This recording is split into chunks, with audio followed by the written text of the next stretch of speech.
வணக்கம். திருப்பாவை 14ஆம் பாசுரம். உங்கள் புழக்கடை தோட்டத்து வாவியுள் செங்கல் நீர் வாய் நெகிழ்ந்து ஆம்பல் வாய் கூம்பினகாண் செங்கல் பொடிக்கூரை வெண்பல் தவத்தவர் தங்கள் திருக்கோயில் சங்கிடுவான் போதந்தார் எங்களை முன்னம் எழுப்புவான் வாய்பேசும் நங்காய் எழுந்திராய் நாணாதாய் நாவுடையாய் சங்கொடு சக்கரம் ஏந்தும் தடக்கையன் பங்கையக் கண்ணானை பாடலோர் எம்பாவாய். உங்கள் வீட்டு பின்புறம் உள்ள நீர்நிலையில் இரவில் பூத்த அள்ளி வாய்மூடி விடியலில் பூக்கும் தாமரை மலர்ந்தாகிவிட்டது. காவித் துறவிகள் கையில் வெண் சங்குடன் கோவில் நோக்கி புறப்பட்டு விட்டனர். அனைவருக்கும் முன்னதாக எழுந்து வந்து எங்களை எழுப்புவதாக வாக்களித்த பெண்ணே, இன்னும் உறங்குவது நியாயமா? அதில் உனக்கு சிறிதும் வெட்கமில்லையா?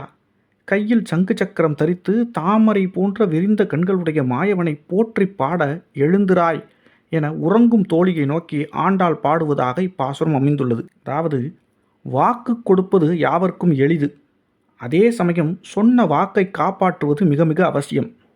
பலர் தாங்கள் கொடுத்த வாக்கு பற்றி சிறிதும் கவலைப்படாமல் அதை நிறைவேற்றவில்லையே என்ற கூச்சமும் இல்லாமல் சுற்றித் திரிகிறார்கள்.